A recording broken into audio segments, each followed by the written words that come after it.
الحمدللہ آج کے اس پروگرام کا عنوان ہے ڈالر کا ڈاکہ اور اس کا حل،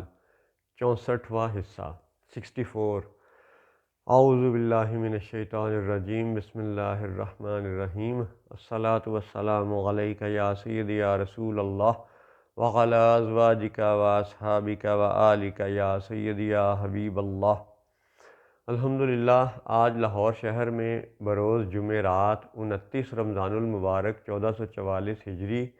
اور 20 اپریل 2023 عیسوی کا دن ہے۔ ڈالر کے ڈاکے کے عنوان پر آج انشاءاللہ ہم بات کریں گے بلیک منی پر، یعنی غیر قانونی رقم پر۔ تو بلیک منی کی آپ ڈیفینیشن دیکھیں مختلف ڈکشنریوں میں، مختلف کتابوں میں، تو آپ کو اس طرح کے جملے ملیں گے کہ all funds earned through illegal activity, یعنی جو غیر قانونی طریقے سے پیسہ کمایا جائے وہ بلیک منی ہوتا ہے۔ مثلاً اگر ایک بندہ چرس بیچتا ہے، ہیروئن بیچتا ہے، نشہ بیچتا ہے، تو کیونکہ وہ غیر قانونی چیز بیچ رہا ہے تو یہ ایک اللیگل ایکٹیویٹی ہے، تو اس سے کمائی گئی جو آمدن ہے وہ حرام یا بلیک منی شمار ہوگی۔ یہ ایک ڈیفینیشن ہے بلیک منی کی جو آپ مختلف ڈکشنریوں میں دیکھ سکتے ہیں۔ دوسری بلیک منی کی ڈیفینیشن یہ ہے کہ otherwise legal income that is not recorded for tax purposes, یعنی کہ آمدنی تو جائز تھی لیکن اس میں سے ٹیکس ادا نہ کیا گیا تو وہ بھی غیر قانونی یا بلیک منی شمار ہوگی۔ اچھا، اب اگر اس گورے کی ڈیفینیشن کو مان لیا جائے تو پھر اللہ کی طرف سے یہ جو زکوٰۃ فرض کی گئی اور زکوٰۃ کا وہ معاملہ جس پہ سیدنا ابو بکر صدیق رضی اللہ تعالی عنہ نے منکرین زکوٰۃ کے خلاف جہاد کیا، تو پھر اس سب کو بھی تو درست ماننا پڑے گا نا۔ ہم تو پہلے ہی مسلمان تو پہلے ہی مانتے ہیں کہ اللہ نے جو ٹیکس کا زکوٰۃ کا نظام دیا اور حضرت سیدنا ابو بکر صدیق رضی اللہ تعالیٰ عنہ نے منکرین زکوٰۃ کے خلاف جہاد کیا وہ درست تھا، تو جو زکوٰۃ نہ دیں ان کی کمائی بھی بلیک منی کے یعنی غیر قانونی اور گناہ کے زمرے میں شمار ہوگی۔ تو ان دو ڈیفینیشنز کو جب آپ دیکھتے ہیں کہ غیر قانونی طریقے سے کمائی گئی دولت وہ بلیک منی شمار ہوتی ہے، تو پھر آپ یہ دیکھیں، غور کریں کہ کیا کالونائزیشن ایک ڈاکہ نہیں تھا؟ بندوق کے زور پہ جب گوروں نے، یورپی سامراج نے ساری دنیا کو غلام بنایا، ٹھیک ہے، اور اس ڈاکے سے انہوں نے جو کچھ بھی مال کمایا اسی لوٹے ہوئے مال سے انہوں نے اپنے بینکنگ کی صنعت کو اور اپنی انڈسٹری کو اور اپنے اسلحے کی صنعت کو سب کو مضبوط کیا۔ اور اس کا سادہ سا مطلب ہے کہ گورے کا آج کا یہ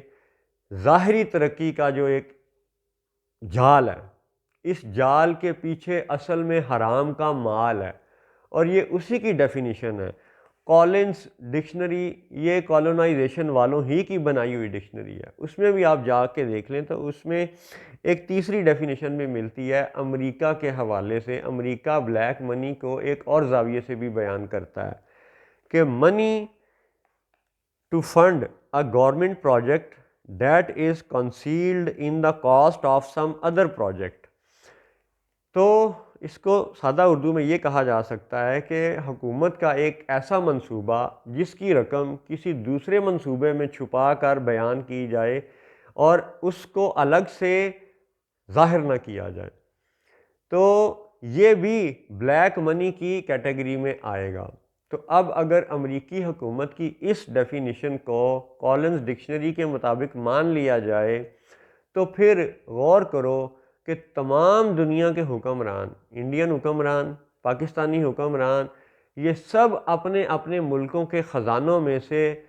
سیکرٹ فنڈ کے نام پر رقم اٹھاتے ہیں اور جا کے امریکی حکومت کی قانون سازی میں لابنگ فرمز کو دیتے ہیں، اور یہ لابنگ فرمز پھر پیسے جس نے زیادہ دے دیا اس کے مطابق قانون بنوا دیتی ہیں۔ واہ، یہ ہے امریکی جمہوریت۔ اور ہماری طرف سے جو حکومتوں نے، سیاستدانوں نے سیکرٹ فنڈ کے نام پر قوموں کا پیسہ اٹھایا اور ظاہر اس کو نہ کیا کہ وہ امریکی لابنگ کی فرم میں دے رہے ہیں، تو یہ ایگزیکٹلی اس ڈیفینیشن پہ پورا اترتا ہے کہ money to fund a government project that is concealed in the cost of some other project. اس کا مطلب ہے کہ امریکی لابنگ کی یہ جو دجل سازی ہے، یہ امریکی بلیک منی کی ڈیفینیشن کے مطابق خود ایک جرم ہے۔ تو جب اس جرم میں تمام دنیا کے بڑے بڑے ملکوں کے حکمران، سیاستدان اور ادارے شامل ہیں، تو پھر یہ جرم ہے، انہی کی ڈیفینیشن کے مطابق جرم ہے۔ اب ان تینوں ڈیفینیشنز کا خلاصہ کیجئے۔ غیر قانونی طریقے سے کمائی گئی رقم، ٹیکس ایویژن والی رقم، اور ایک منصوبے کی رقم دوسرے منصوبے میں چھپائی گئی، وہ بھی بلیک منی۔ ان تینوں ڈیفینیشنز کے مطابق آپ دیکھو تو انہی کا جوتا ان کے سر پہ دے مارنے کی ضرورت ہے کہ آج کا آئی ایم ایف، آج کا ورلڈ بینک، آج کی یہ صنعت کاری، آج کی یہ بینک کاری، آج کا یہ سارا سودی نظام، آج کا یہ سارا ہی ٹوٹل فاریکس پیرٹی کا ظلم کا دجل کا نظام، یہ ہے ہی غیر قانونی۔ تو جب یہ ہے ہی سارا بلیک منی کے زمرے میں، جب یہ ہے ہی سب کولونائزیشن کا اکٹھا کیا ہوا مال، تو پھر آج ہم اس کے پابند کیسے ہو گئے؟ ہم قانوناً ان کے کوئی پابند نہیں ہیں۔ ہمارے اچھے افسران، پاکستانی اچھے افسران اور دنیا بھر کے اچھے افسران، تمام مذاہب والے، وہ یہ جان لیں کہ آئی ایم ایف اور ورلڈ بینک اور گورے کی کولونائزیشن کے تسلسل میں یہ جو بینک بنائے گئے ہیں، یہ سب غیر قانونی بلیک منی سے ڈیولپ کیے گئے ہیں۔ تو جب یہ بلیک منی سے ڈیولپ کیے گئے ہیں تو یہ غیر قانونی ہیں، اللیگل ہیں، لہٰذا ہم ان سب کے سابقہ سب معاہدوں کو منسوخ کر کے اپنی آزادی نہ صرف کلیم کر سکتے ہیں، بلکہ انہوں نے جو مال لوٹا اس کا ہمیں ابھی واپس لینے کا مطالبہ بھی دائر کرنا ہے۔ یہی سمجھانا ہے مقصود، بار بار مختلف زاویوں سے، مختلف دلیلوں سے، مختلف کتابوں کے حوالے سے، مختلف قرآنی آیات کے حوالے سے، کہ یہ جو دجل اور جادو کا جال دنیا بھر پہ پھیلایا گیا ہے، اس کو توڑنے کے لیے صرف ایمانی قوت چاہیے۔ اسلحے کی مدد وہ ایک ضمنی سٹیپ ہے، وہ خدا کی طرف سے ابابیلوں کی صورت میں بھی آئے گی، وہ خدا کی طرف سے ایک مچھر کی صورت میں بھی آئے گی، وہ خدا کی طرف سے ایک ممتاز قادری جیسے مجاہد کی صورت میں بھی آئے گی۔ لیکن ہمت کیا چاہیے؟ صرف اپنی ایمانی قوت کے اظہار کی ضرورت ہے۔ گورے نے جو ظلم کیا، اس ظلم کا توڑ آج کرنا واجب ہے، یعنی خضر علیہ السلام کی طرح وہ زیر زمین خزانوں کو بچانے کے لیے دیوار قائم کرنا لازم ہے، اور یہ آج بھی ممکن ہے۔ ہم یہ دیوار آج بھی کھڑی کر سکتے ہیں۔ ہم ان کے مالیاتی نظام کے رستے میں اپنے جائز مطالبات کے حق میں مقدمہ آج بھی دائر کر سکتے ہیں۔ ہاں، مقدمے کا فیصلہ کیا ہوگا، ہار جیت، وہ سب بعد کی باتیں ہیں، لیکن ہم مقدمہ کھڑا کر سکتے ہیں، اور اسی مقدمے کے لیے یہ سب دلیلیں مختلف زاویوں سے اپنے اور دنیا بھر کے نیک افسران کی خدمت میں پیش کیے جا رہے ہیں کہ ظلم، بلیک منی، یہ ہمارے گلے کا توق کیسے بن گیا، اور جنہوں نے بنایا وہ سب مجرم، ان کا نظام مجرم اور یک جنبش قلم سے ختم کیے جانے کے لائق ہے۔ اور اس میں ہمیں قلم والوں کا، ترازو والوں کا، بندوق والوں کا، سب اداروں کا تعاون چاہیے، اور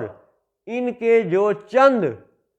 ہی ہیں، وہ چند ہیں، چند ہزار ہی ہیں جن کو اٹھا کے ایک طرف رکھنا ہے کہ بھائی بیٹھو آرام سے روٹی پانی کھاؤ، بس تم جو اداروں میں کر رہے ہو وہ نہ کرو، بیٹھ جاؤ آرام سے۔ اور جو نیک افسران ہیں وہ آج بھی معاملات بہت اچھی طرح سنبھال سکتے ہیں۔ اس گوری چمڑی والے اور دل کے کالے نظام کو آج بھی توڑا جا سکتا ہے، اللہ کے فضل سے یہ ممکن ہے۔ چند معروضات مزید اسی حوالے سے،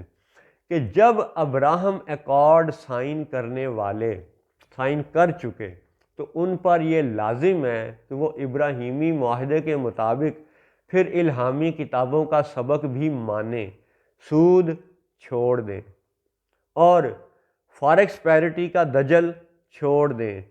انفلیشن کے نام پر یہ جو ڈاکہ ہے یہ چھوڑ دیں، اور سب دنیا کا جو زائد خون چوسا گیا مال خام خواہ لوٹ لیا گیا، بالباطل کے مصداق وہ پنجابی کہتے ہیں کھو لیتا گیا، جو چھین لیا گیا وہ سب مال واپس کریں۔ یہ ابراہم ایکارڈ والے ان لوگوں پر لازم ہیں جو اس وقت دونوں قبلوں پر قابض ہیں۔ اور یاد رہے کہ جس دن مسلمان فوجوں کو، مسلمان عوام کو اس حقیقت کا ادراک ہو گیا کہ ہمیں صرف ایک قبلہ آزاد نہیں کروانا، ہمیں دونوں قبلے آزاد کروانے ہیں، کیونکہ دونوں قبلے اس وقت سود خوروں کے قبضے میں ہیں، حرام خوروں کے قبضے میں ہیں۔ اور دوسری بات کہ آج کے ان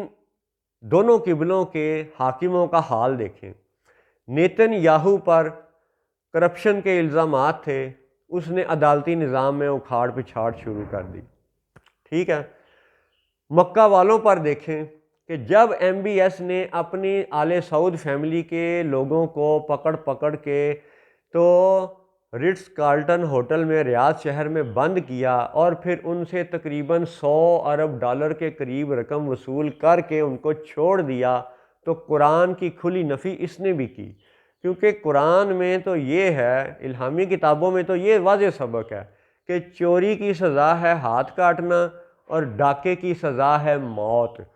اور اب آپ یہ دیکھیں کہ خواہ ایٹمی قوت پاکستان، نیب جیسے ادارے کر کیا رہے ہیں؟ اچھا جی تم چور ہو، تم ڈاکو ہو، تم رشوت خور ہو، تم نے اتنے ارب یا اتنے کروڑ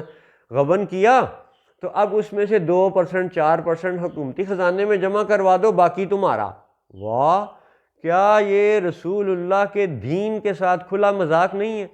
کیا یہ اللہ کی ذات کا استہزاء کرنے والی بات نہیں ہے؟ کیا یہ نیب اور یہ متعلقہ سب ادارے کیا یہ مالیاتی دجل میں اللہ اور رسول کے ساتھ مذاق نہیں کر رہے، ظلم نہیں کر رہے؟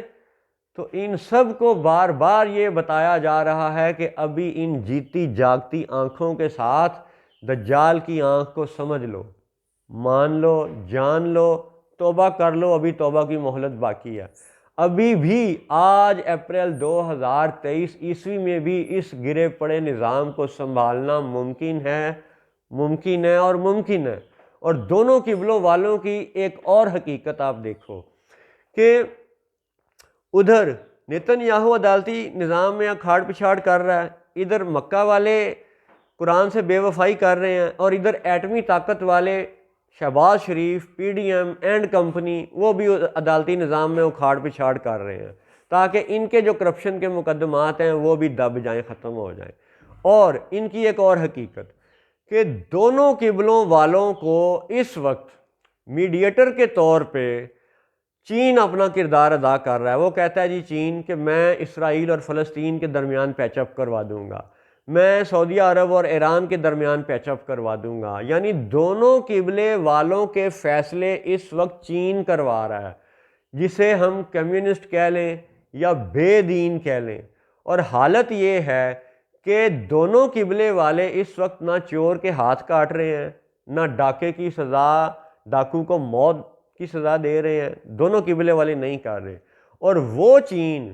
یعنی بے دین، وہ رشوت خوروں کو قتل کر رہا ہے، یعنی وہ الہامی کتابوں میں عمل کر رہا ہے، اور قبلے والے الہامی کتابوں سے کھلی بے وفائی کر رہے ہیں۔ یہ ہے زمانہ دجل کے زمینی حقائق۔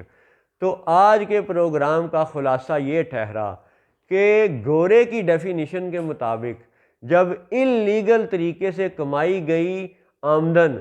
بلیک منی کے زمرے میں ہے، حرام کی کیٹیگری میں ہے، تو پھر کالونائزیشن کا دجل جو آج تک جاری ہے، ہم سب ملکوں کے عوام، ہم سب مذاہب کے عوام اس ظلم سے حقیقی آزادی چاہتے ہیں، اور فارکس کی پیرٹی کے اس اکھاڑ پچھاڑ والے دجل کے نظام سے حقیقی آزادی چاہتے ہیں۔ اور اس میں ہمیں کردار کس کا چاہیے؟ قلم والوں کا، بندوق والوں کا، ترازو والوں کا، اور ان سب چند ہزار لوگوں کو پکڑ کے صرف ایک سائیڈ پہ بٹھانا ہے، نہ قتل کریں جب تک کہ مکہ کا مفتی فیصلہ نہ دے دے۔ ان کو بٹھا دیں، روٹی پانی گوشت سبزی دال چاول خوب کھلائیں، رج کے کھلائیں، پیٹ بھر کے کھلائیں، لیکن کریں وہ جو الہامی کتابوں کا حقیقی سبق ہے، یعنی حقوق العباد کے معاملات کو جب حقوق اللہ پر ترجیح دے دی گئی ہے تو پھر اس حقیقی